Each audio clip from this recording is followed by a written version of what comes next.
नमस्कार। बीए प्रथम वर्ष के द्वितीय प्रश्न पत्र में मैं आप सभी का स्वागत करता हूं। हम द्वितीय प्रश्न पत्र में अलख आज़ादी की नाटक पढ़ रहे हैं सुशील कुमार सिंह का। इसमें एक दृश्य हम पहले पढ़ चुके हैं पिछली कक्षा में। आज हम दूसरा दृश्य पढ़ेंगे कि किस प्रकार से लेखक इस नाटक को लिखता है और इस नाटक को लिखने के पीछे उसकी मंशा क्या है, वो हमें इसमें दिखाई देगी। मैं नाटक के संवाद एक एक पात्र के हिसाब से पढ़ रहा हूँ।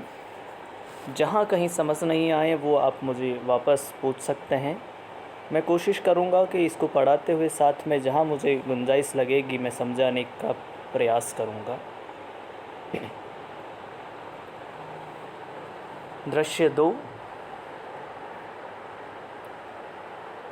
उसकी पृष्ठभूमि बनाता है रंगमंच के लेखक कि एक अन्य स्थान पर प्रकाश व्रत उभरता है जहाँ लेखिका हाथ में पुस्तक खोले अध्ययनरत हैं।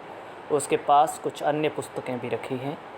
क्षणिक अंतराल के बाद हाथ की पुस्तक बंद कर दर्शकों से लेखिका कहती है, ये वहाँ एक परिदृश्य बनाया गया है कि लेखिका हाथ में किताब लिए हुए खोली है, फिर वो बंद कर देती है और फिर दर्शकों के सम्मुख आती है और कहती है कि प्राचीन काल से ही भारत अपने ज्ञान, अध्यात्म, धन, वैभव, विद्या, कला, कौशल में अद्वितीय रहा है। सैकड़ों हज़ारों वर्षों तक न केवल यूरोप बल्कि संसार के सभी मंडियों और बाज़ारों में भारत का ही माल आकर्षण का केंद्र हुआ करता था। ये संपन्नता ही विदेशी हमलावरों को यहाँ बार बार हमला करने के लिए प्रेरित करती रही, लेकिन अधिकतर हमलावर या तो लूटपाट करके वापस लौट गए या यहीं की संस्कृति में रच बस गए। यूरोपियंस का चरित्र कुछ दूसरे ही किस्म का था। वे पहले यहाँ व्यापारी बनकर आए और फिर राजसत्ता हथियाने के षड्यंत्रों में लगे। भारत और यूरोप के बीच का सारा व्यापार अरब और ईरान के सौदागरों के ज़रिए होता था। लेखिका ये सारी बातें बता रही है दर्शकों की और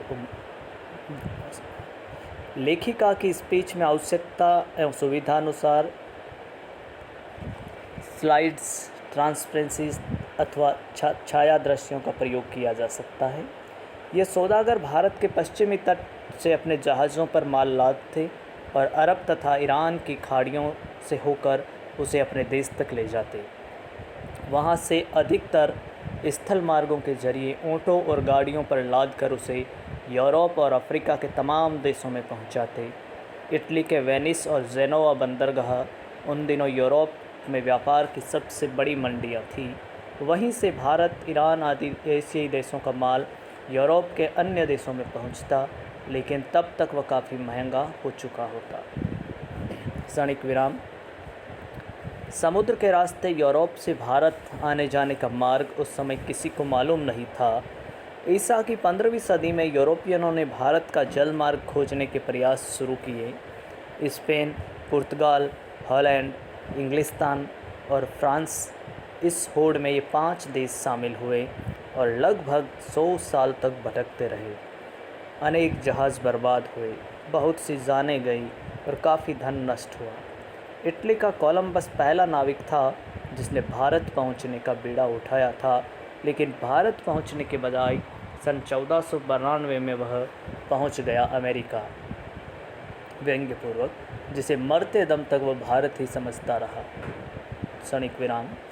पुर्तगाल का वास्को डी गामा पहला यूरोपियन था जो केप ऑफ गुड होप का चक्कर लगाते हुए 22 मई सन 1498 को भारत के मालाबार तट पर कालीकट के पास पहुंचा था।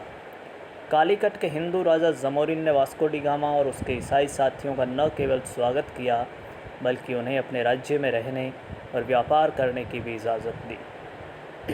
सन 1500 ईस्वी में पुर्तगालियों ने कालीकट में व्यापारिक कोठी बनाई। 3 साल बाद उसे किले में परिवर्तित किया और सन 1506 में गोवा नगर पर कब्ज़ा किया।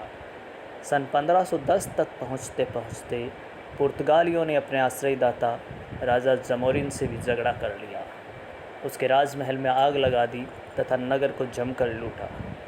केवल 12 साल पहले इन परदेशियों पर एहसान करने का ये फल मिला उदार हिंदू राजा जमोरिन को। यूरोप से आए डच लोगों ने भी यही किया और अंग्रेज़ों ने भी। पहले व्यापार की अनुमति, फिर कोठी से किला, फौजें और कब्ज़ा। फ्रांसीसियों का उद्देश्य भी यही रहा, लेकिन अंग्रेज़ सबके उस्ताद निकले। 16वीं सदी की शुरुआत के साथ पुर्तगालियों की हिंदुस्तान के साथ तिजारत बढ़ जाने के कारण, तिजारत कहते हैं व्यापार को, हिंदुस्तान के साथ तिजारत बढ़ जाने के कारण पुर्तगाल की राजधानी लिस्बन का महत्व और उसकी शान यूरोप में दिनों दिन बढ़ती जा रही थी। इंग्लिस्तान के रहने वालों को इससे ईर्ष्या होना स्वाभाविक था। इंग्लिस्तान में उस समय ब्रिस्टल बंदरगाह तिजारत में सबसे आगे था। उन दिनों यूरोपियन कौम के लोग एक दूसरे के माल से लदे जहाज़ों को लूट लेना जायज़ व्यापार समझते थे। ब्रिस्टल के नाविक अनेक पुस्तों से बड़े मशहूर समुद्री डाकू गिने जाते थे। इस लूटपाट के जरिए ही अंग्रेज़ों को भारत के उस समय के जलमार्ग का पता चला था। क्षणिक विराम के पश्चात ऊंची किंतु सम्मोहित करने वाली आवाज़ से सन 1578 इंग्लिस्तान ब्रिस्टल बंदरगाह का एक शराब खाना प्रकाश तेज़ी से लुप्त हो जाता है और इसके साथ ही लेखिका भी अंधेरे में गुम हो जाती है।